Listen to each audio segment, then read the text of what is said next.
大家好，欢迎来到奇闻异事。这期的节目是睡眠时大脑被重整的真实过程被拍摄下来。可以说，当你睡着的时候，真的被洗了脑。科学家首次拍到人睡着时大脑被清洗全过程。没订阅的朋友记得订阅啊！点赞、订阅是对小编的最大支持。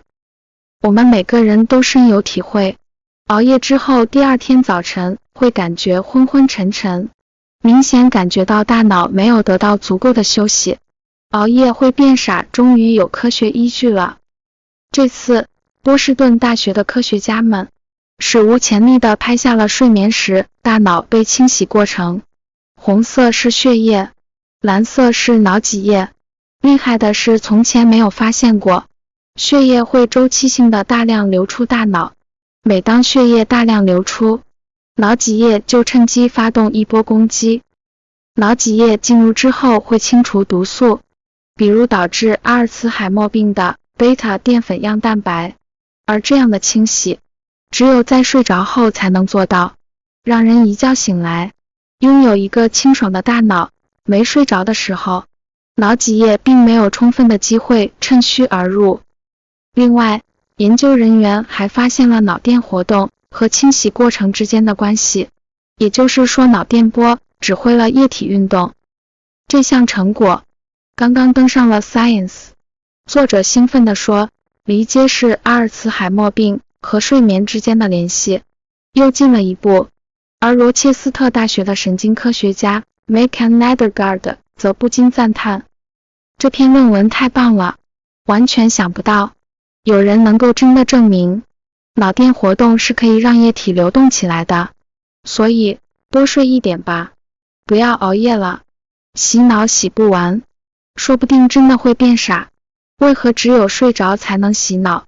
当你睡着之后，大脑会经历几个不同的阶段，经过入睡时期、浅睡时期，再到熟睡期和沉睡期，我们就会进入快速眼动 REM 睡眠期了，也就是容易做梦的一种状态。而科学家把前4个阶段合称为非快速眼动期。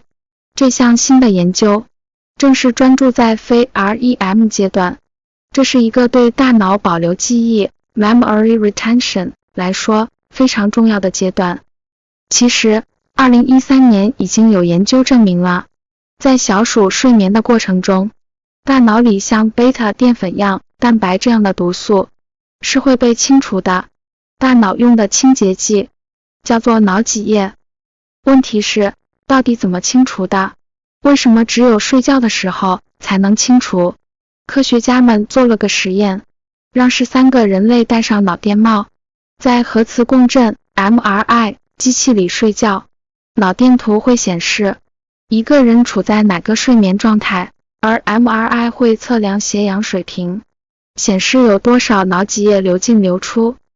然后发现了奇妙的现象，大脑里的血氧浓度出现了明显的大周期变化，也就是说，血液会大规模周期性的流出大脑。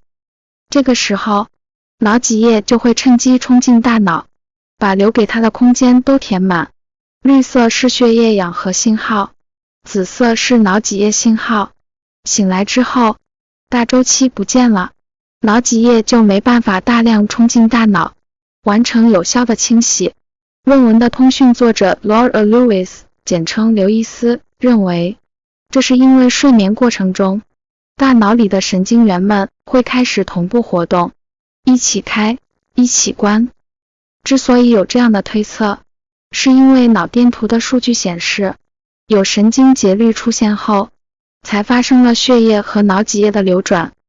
当大量神经元一同停止了激发，就不需要那么多血液进去输送氧气，才给了脑脊液涌入的机会。这样便有了我们在开头看到的那幅景象。这个发现很重要，它告诉我们睡眠是一项非常特殊的功能。我们醒着的时候，神经元们是不会同开同关的，所以醒着的时候没有办法让大脑的血量下降到足够低的水平。只有睡着之后，大脑里没有那么多血液的时候，脑脊液才能自如地循环开来，清除像贝塔淀粉样蛋白这样的代谢副产物。如果你经常熬夜，大脑就得不到清洗，那你真的会慢慢变傻。当然，熬夜还会降低身体其他功能，如免疫系统变差等。所以，为了自己的健康，尽量不要熬夜了。好了，本期的节目就到这了，非常感谢您的观看，下次再见。